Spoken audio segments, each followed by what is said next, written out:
മലപ്പുറം ജില്ലയിലെ ഏക ടോൾ പ്ലാസയിൽ ഈ മാസം 30 മുതൽ പണം ഈടാക്കി തുടങ്ങും. ടോളിന്റെ വിശദ വിവരങ്ങൾ അടുത്ത ദിവസം പ്രസിദ്ധീകരിക്കും. ടോൾ പ്ലാസയുടെ 20 കിലോമീറ്റർ ചുറ്റളവിലുള്ളവർക്ക് ഇളവ് അനുവദിച്ചിട്ടുണ്ട്. വെട്ടിച്ചിറയിലാണ് ടോൾ പ്ലാസ സജ്ജീകരിച്ചിട്ടുള്ളത്. നിർമ്മാണം ഏറെക്കുറെ പൂർത്തിയായ ദേശീയപാത 66 മലപ്പുറം ജില്ലയിലെ ഏക ടോൾ പ്ലാസ പ്രവർത്തനം ആരംഭിക്കാൻ സജ്ജമാവുകയാണ്. വെട്ടിച്ചിറയിൽ സജ്ജീകരിച്ചിട്ടുള്ള ടോൾ പ്ലാസയിൽ ഈ മാസം 30 മുതൽ പിരിവ് ആരംഭിക്കും.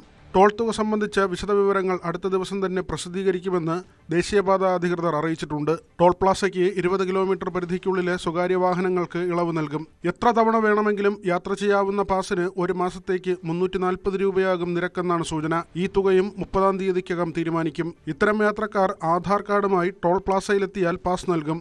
24 മണിക്കൂറിനുള്ളിൽ 2 തവണ ദേശീയപാതയിലൂടെ യാത്ര ചെയ്യുന്നവരിൽ നിന്ന് 2ാം തവണ ടോൾ തുകയുടെ പകുതി മാത്രമേ ഈടാക്കൂ.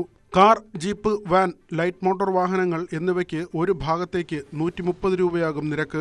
ഇടിമൂഴിക്കൽ ചാവക്കാട് റീച്ചിൽ മലപ്പുറം ജില്ലയിലെ പുത്തനത്താണിക്കും വളാഞ്ചേരിക്കുമിടയിലെ വെട്ടിച്ചിറയിലാണ് ടോൾ പ്ലാസ സ്ഥിതി ചെയ്യുന്നത്. അതേസമയം കൂരിയാട് തകർന്നു വീണ ദേശീയപാത പുനരുദ്ധാരണ പ്രവൃത്തികൾ അതിവേഗം പുരോഗമിക്കുകയാണ്. ഫെബ്രുവരി പകുതിയോടെ നിർമ്മാണം പൂർത്തിയാകുമെന്ന് ദേശീയപാത അധികൃതർ അറിയിച്ചു. ന്യൂസ് 18 തിരൂർ. കൂടുതൽ വാർത്തകൾക്ക് news 18 Keralam YouTube channel subscribe ചെയ്യുക.